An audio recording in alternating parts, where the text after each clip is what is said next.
You ever get that email that starts with, "Thank you for applying," and your stomach just drops? You already know what's coming. The polite tone, the careful phrasing, the fake warmth. But what if I told you, the person who wrote that rejection email wasn't a person at all?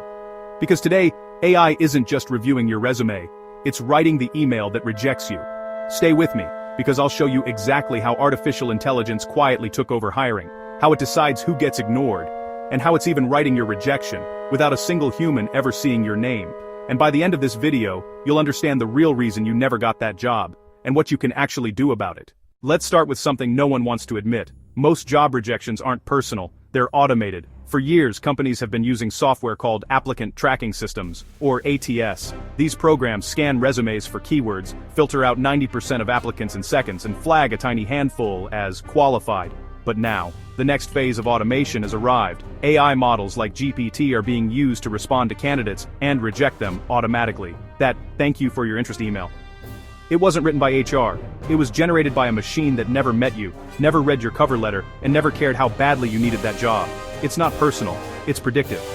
In 2024, a leaked HR memo revealed that over 38% of Fortune 500 companies now use generative AI to handle post-interview communication. Why? Because humans hate giving bad news. It's emotionally draining, time-consuming, and awkward. AI doesn't have that problem. It can write 1,000 rejection emails per hour, all perfectly polite, emotionally calibrated, and legally safe. But here's where it gets weird. These AIs don't just reject, they learn. Some systems analyze which rejection wording makes people less likely to leave a bad Glassdoor review. Others test tone and phrasing for emotional impact, optimizing how to make rejection feel acceptable. In other words, machines are learning the psychology of disappointment, and if you're thinking, "That's not fair, my resume never even reached a human," you're absolutely right. But it's worse than that.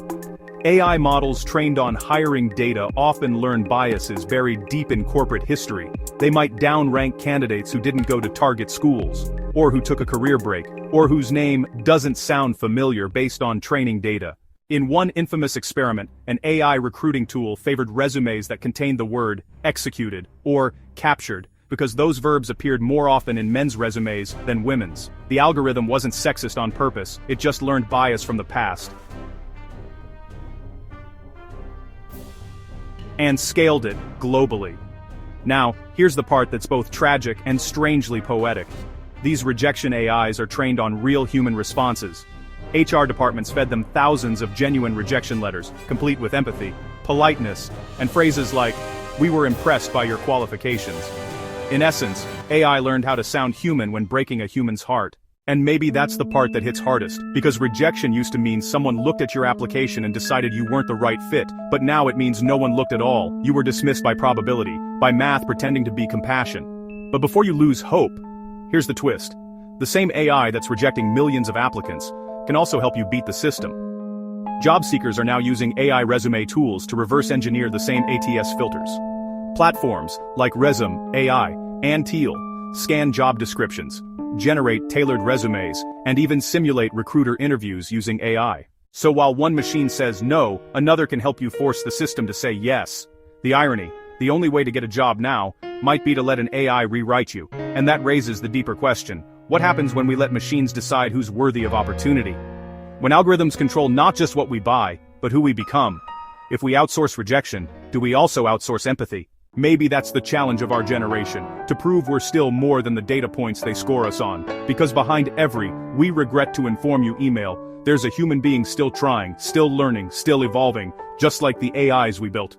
So next time you get that cold, robotic "thanks for applying" email, remember, it wasn't personal, but your comeback can be. Because here at Evidence Engine, we don't just talk about technology, we expose what it's really doing to us.